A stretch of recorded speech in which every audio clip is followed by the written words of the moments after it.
welcome to this review of 2012. As always, I'm your host, Captain Jackhammer, and I thank you for joining me. There are very few filmmakers that destroy the world in such unabashed glee as Roland Emmerich.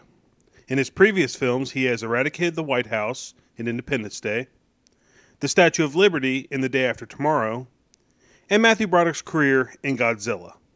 Now comes 2012, which can only be described as the epitome of Emmerich's disaster films. For nearly 2 hours and 40 minutes, the director stages earthquakes, tsunamis, and volcanic eruptions.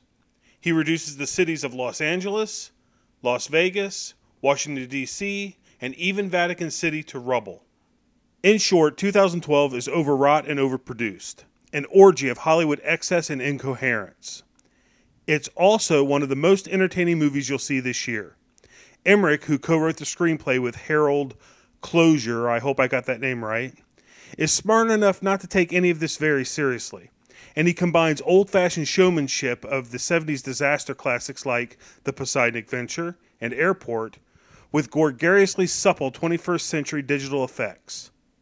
The movie opens with a series of brisk globetrotting scenes. In India, circa 2009, an American geologist played by Chiwetel Ejiofor, I have no idea if that's right, discovers that the Earth's core will soon begin to melt, and the apocalypse that the Mayans predicted centuries ago will happen. The geologist races back to the United States to alert the president, played by Danny Glover, finally a name I can pronounce, and his sniveling advisor, Oliver Platt. And a plan is hatched to build arcs that will enable humanity to carry forth. Fast forward 3 years, and we find fledgling novelist and divorced dad Jackson Curtis, played by John Cusack. He and his 2 children have stumbled across a cordoned-off section of Yellowstone National Park. And a DJ, played by Woody Harrelson, broadcasting from a nearby trailer, insists the world is coming to an end. Before it's all over, we'll also meet up with a corrupt Russian businessman, played by Zlatkov Burak. What is up with the names of the actors in this movie? The president's art-loving daughter, played by Thandie Newton. Jackson's ex-wife, played by Amanda Peet.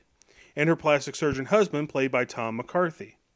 And even 2 old bluesmen, played by George Segal and Blue Mankuma, playing their last gig on a cruise ship.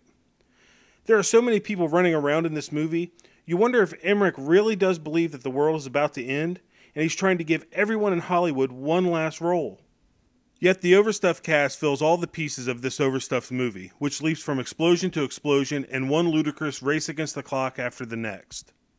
First, Jackson and his family must escape LA by car, then charter a plane, then fly to Las Vegas, then link up with another set of travelers, then crash land in the Chinese mountains, and then, well, you get the idea. One could probably say that this movie is cheesy to the max. You could also legitimately complain that the cerebral Cusack seems out of place trying to hold such a ridiculous concoction together. And Emmerich never really explains why the world is coming to an end. Is it man's disrespect for the environment? Or is the apocalypse inevitable, no matter how we behave? It's never revealed, which is great. This movie never tries to be more than what it is, which is a fun thrill ride with great special effects, which harken back to the golden age of disaster films of the 70s. No deep emotional revelations, no man seeing the error of his ways, and no Ben Affleck blubbering into his space helmet, trying to invoke something he does not have. Talent. Just ordinary people trying to survive in extraordinary situations. I'm going to be generous and give 2012 an 8 out of 10.